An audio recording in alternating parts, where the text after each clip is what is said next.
बिस्मिल्लाहिर्रहमानिर्रहीम। अस्सलाम वालेकुम। मैं इब्रार अहमद मेहर एडवोकेट। अमीर बलाज कत्ल केस पुलिस के लिए एक बहुत बड़ा चैलेंज है। हर गुजरते दिन के साथ इस केस के अंदर नई नई बातें शामिल हो रही हैं, नए नए मुल्जमान के नाम सामने आ रहे हैं। पुलिस पूरी कोशिश कर रही है कि इस केस में जुड़े हुए जितने भी मुल्जमान हैं उनको गिरफ्तार करे, उनकी तफ्तीश करे और एक मुल्जम का दूसरे मुल्जम के साथ जो लिंक है उसको साबित करे और अल्टीमेटली इस केस की तफ्तीश मुकम्मल करने के बाद, मुल्जमान को गुनाहगार करने के बाद, जो भी उनके खिलाफ सबूत हैं उनको मिसल का हिस्सा बनाने के बाद अदालत के हवाले कर दिया जाए ताकि उन मुल्जमान को करारवा की सजा मिल सके। तो अब सबसे बड़ा पुलिस के सामने ये चैलेंज होगा कि वो अपनी तफ्तीश किस तरीके से करती है। मुल्जमान को पकड़ने के बाद उनकी तफ्तीश करने तक, उनका चालान अदालत में दाखिल करने तक वो किस हद तक कामयाब होती है। बहरहाल ये गुजरते वक्त के साथ साथ पता चलेगा, लेकिन बहरहाल अभी तक की जो सूरत हाल है उसमें पुलिस काफी हद तक अपने मकसद में और अपनी तफ्तीश में कामयाब होती हुई नजर आ रही है।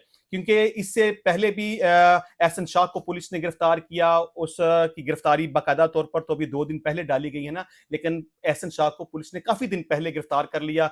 बाकायदा ऑफिशियली गिरफ्तारी डालने से पहले काफी हद तक उसकी तफ्तीश की गई। पुलिस की तफ्तीश के में एहसन शाह ने इस बात को कन्फेस किया कि मैं उस वक्त जिस दिन अमीर बलाज टीपू का कत्ल हुआ मैं पाकिस्तान में मौजूद नहीं था, मैं उस वक्त सऊदी अरेबिया में मौजूद था, मेरा राब्ता तैफी भट्ट के साथ था, मैंने उससे पैसे लिए, मैंने ये सारी कॉन्स्पिरेसी की, मैंने रैकी की, मैंने मुखबरी की और मैंने अपने बहुत अच्छे करीबी दोस्त को पैसों के इवज कत्ल करवा दिया। ये थी एहसन शाह की गिरफ्तार होने से पहले पुलिस के सामने दी गई स्टेटमेंट। इस हवाले से मैं पहले भी आपको बता चुका हूं कि पुलिस के सामने दिए गए किसी भी बयान की कोई हैसियत नहीं होती। कानून है कि पुलिस के सामने या गिरफ्तारी के दौरान या हथकड़ी में किसी भी मुलजम का दिया हुआ कोई बयान, उसकी कोई लीगल वैल्यू, कोई कानूनी हैसियत नहीं होती और ना ही वो बयान उसके खिलाफ इस्तेमाल किया जा सकता है। पुलिस को उस बयान से हटकर यह साबित करना पड़ेगा कि एहसन शाह गुनाहगार है, उसने वाकई ही रैकी की, उसने वाकई ही पैसे लिए, उसका वाकई ही तीफी भट्ट के साथ ताल्लुक था, वो साबित करे और तीफी भट्ट का आगे जो दीगर मुल्जमान के साथ ताल्लुक था उसको भी साबित करे। तो फिर पुलिस की तफ्तीश मुकम्मल होगी और मुल्जमान को सजा मिलने का इम्कान होगा। लेकिन जिस तरह से मैं पहले भी अपनी एक वीडियो में बता चुका हूं कि पुलिस के लिए ये एक बहुत बड़ा चैलेंज है कि वो इस केस की तफ्तीश किस हद तक कर पाती है। बहरहाल हर गुजरते दिन के साथ नई नई बातें, नई नई चीजें इस केस के अंदर शामिल हो रही हैं।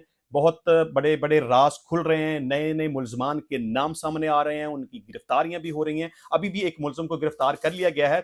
आल्दो के इससे पहले भी पुलिस काफी हद तक इस मामले में कामयाब दिखाई दी है कि क्योंकि इस कत्ल के अंदर जो टीम जिन्होंने ये सारा काम किया है उस टीम का इंचार्ज बिलावल नाम का एक बंदा, पुलिस ने उसको ट्रेस किया कि ये बिलावल नाम का बंदा, यानी कि एहसन शाह का राब्ता तीफी भट्ट के साथ था, तीफी भट्ट का राब्ता इस कत्ल करने वाली टीम का जो इंचार्ज था बिलावल जिसका नाम बताया जा रहा है उसके साथ था। बिलावल का राब्ता उस मुजफ्फर हुसैन जिसने मौका पर उस शादी के की तकरीब के दौरान अमीर बलाज का मर्डर किया उसके साथ था। अब एक बात तो यह है कि पुलिस ने इस चेन को मेंटेन रखना है क्योंकि फौजदारी कानून इस बात पे बड़ा स्ट्रिक्ट होता है कि एक मुल्जम का दूसरे मुल्जम के साथ राब्ता जो है वो जो लिंक है उसको साबित करे। बहरहाल पुलिस एक तो इस हवाले से बड़ी सक्सेसफुल हुई कि उसको जो इस कत्ल करने में जो टीम काम कर रही थी उसका इंचार्ज बिलावल नाम के बंदे को पुलिस ने ट्रेस कर लिया। उसका जो ड्राइवर था उसको भी गिरफ्तार कर लिया गया है, उसकी गाड़ी को भी अपने कब्जे में ले लिया है। और इसके बारे में कहा जाता है, यानी कि बिलावल के बारे में कहा जाता है कि जिस दिन अमीर बलाज का मर्डर होता है उससे very next day Sialkot airport से वो दुबई चला गया हुआ है। यानी कि अभी वो मुलजम पाकिस्तान में मौजूद नहीं है, लेकिन पुलिस उसकी गिरफ्तारी के लिए भी कोशिशें कर रही है और बाकायदा तौर पर इंटरपोल के जरिए उसकी गिरफ्तारी की कोशिश की जा रही है। अच्छा, मैं इस केस की मजीद डिटेल बताने से पहले थोड़ा सा ये भी डिस्कस कर दूं कि इस केस की तफ्तीश अभी चूंकि चल रही है, जैसे जैसे इस केस की तफ्तीश चलती जाएगी बहुत सारे अहम बातें, बहुत सारे अहम हकायक हमारे सामने आते जाएंगे। तो इसके ऊपर अल्टीमेटली मैं कंप्लीट वीडियो बनाऊंगा जिसमें मैं आपको पूरे फैक्ट्स के साथ ये बताऊंगा कि इस केस का अल्टीमेटली रिजल्ट क्या निकलेगा।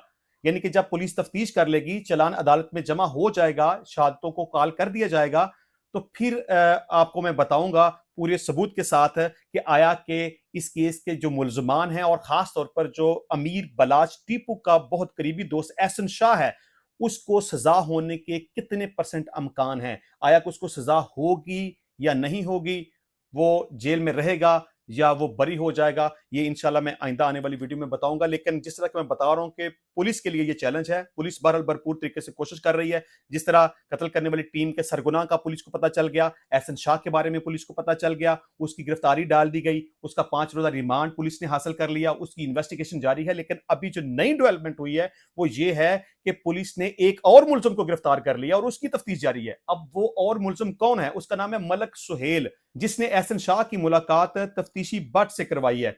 अब पुलिस की तफ्तीश में चंद एक बातें जो सामने आई हैं वो मैं आपके सामने रख देता हूं। नंबर 1 तो ये कि एहसन शाह ने जब तीफी बट से मुलाकात की फर्स्ट टाइम, तो उस वक्त वो अपना चेहरा ढांप कर वहां पर गया और उसने तीफी बट के साथ मुलाकात की। दूसरे नंबर पर यह है कि मलक सुहेल ने एहसन शाह की तीफी बट से पहली मुलाकात जनवरी में करवाई थी। इसके अलावा मलक सुहेल एहसन शाह को कलमा चौक से तीफी बट के घर अपनी कार में लेकर गया था। इसके अलावा एहसन शाह ने मुलाकात पर जाते हुए अपना मोबाइल फोन बंद कर दिया था। ये जो मैं बातें आपको बता रहा हूं ये पुलिस इन्वेस्टिगेशन में सामने आई हैं। इसके अलावा तीफी बट की एहसन शाह से 7 से 8 मुलाकातें हुई हैं। यानी कि पुलिस की इन्वेस्टिगेशन के मुताबिक ये मुलाकात करवाने वाला मलक सुहेल है और तीफी बट से एहसन शाह से तकरीबन 7 से 8 दफा मुलाकात करवाई गई। इसके अलावा जी तीफी बट से 4 से 5 मुलाकातों में मलक सुहेल एहसन शाह के साथ था। ये थी अब तक की तफ्तीश। बहरहाल मैं समझता हूं कि पुलिस इसमें बड़ी जिम्मेदारी के साथ, बड़ी एफिशिएंटली अपना काम कर रही है। इस केस के अंदर जितने भी लिंक्ड मुलजमान है, देखें जो एक मेन मुलजम था जिसने ये सारा वकूआ किया शादी की तकरीब के दौरान, वो तो उसी वक्त मारा गया था। अब पुलिस इस कोशिश के ऊपर लगी हुई है कि इस केस से जुड़े हुए जितने भी लोग हैं, जितने भी नाम हैं, जितने भी मुलजमान हैं, उनको पुलिस गिरफ्तार कर सके, उनकी इन्वेस्टिगेशन कर सके और उनका आपस में एक जो लिंक था इस सारी मर्डर के केस के पीछे, उसको साबित कर सके। तो इंशाल्लाह जैसे जैसे इस केस की सूरत हाल आगे बढ़ती जाएगी, मैं आपको साथ साथ अपडेट करता जाऊंगा। तो इंशाल्लाह मिलते हैं नेक्स्ट टाइम नई वीडियो में नए टॉपिक के साथ। तब तक के लिए इजाजत दीजिए। अल्लाह हाफिज।